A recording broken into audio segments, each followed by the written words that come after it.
Daily life traffic আবার চলে এলাম একটা নতুন ব্লগ নিয়ে। ডেইলি লাইফ ট্রাফিক মানেই হচ্ছে কোনো দিন ভালো, কোনো দিন খারাপ, কোনো দিন অনেক ভালো এবং অনেক ভালো। তো যাই হোক, আজকে দিনটা শুরু করলাম কফি দিয়ে। রোজই শুরু হয় দিনটা কফি দিয়ে। আর এমনিতেও তো শিফটিং চলছিল, ফ্ল্যাটে শিফটিং চলছিল বলে একটু ব্যস্ততার মধ্যেও ছিলাম, অনেকটা ক্লান্ত। এমনিতেও তো অনেক জিনিসপত্র শিফট করতে করতে খুব পারেশানি হয়, কিন্তু এই যে ভিউটা আমার ফ্ল্যাটের, সেটা দেখে একটু মনটা শান্ত হয়ে যায়, ভালো লাগে।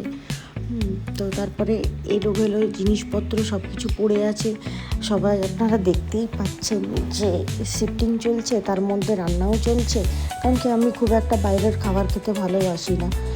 আমি যতটা পারি বাড়িতে নিজে রান্না করে খেতে ভালোবাসি। আর এবং রান্না করাটা আমার খুব শখের মধ্যে পড়ে। রান্না করে খেতে ভালোবাসি এবং খাওয়াতেও ভালোবাসি। বললাম যে আমি যে ফুডি। তো আজকে বানাচ্ছিলাম চিকেন। ভাতটা আগে হয়ে গেছিলো, তো কষা করে চিকেন আর ভাত, আর তার সাথে সাথে চলছিল শিফটিংয়ের কাজ এবং ডাস্টিংয়ের কাজ। তো আরবান কোম্পানি থেকে সবাই এসেছিলো, সব কিছু পরিষ্কার পরিচ্ছন্ন করে দিচ্ছিল। তাও যতই লোক করে দিক, তাও নিজে দাঁড়িয়ে থেকে সব কিছু করে দিতে হয়। আর তার মধ্যে চলছিল আমার একটু এনার্জি ড্রিঙ্ক, সেটা হচ্ছে কফি এক্সপ্রেসো শট। তো যাই হোক, আর কি, রান্না করতে করতে অসাধারণ একটা গন্ধ উঠেছিল। আমি ভাবছিলাম পাড়া প্রতিবেশী না বাড়িতে চলে এসে এই মাংসের গন্ধে। যাই হোক, পিছনে আজকে যেহেতু রবিবার ছিল, পিছনে অনেকে চান করছিল, তো ওখান থেকেই সবার সাথে হাই হ্যালো হয়ে গেল।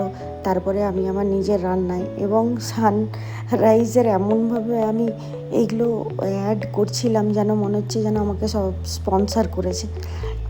তো মজা করতে করতে কাজ না করলে না, কাজ অনেক বেশি মনে হয়।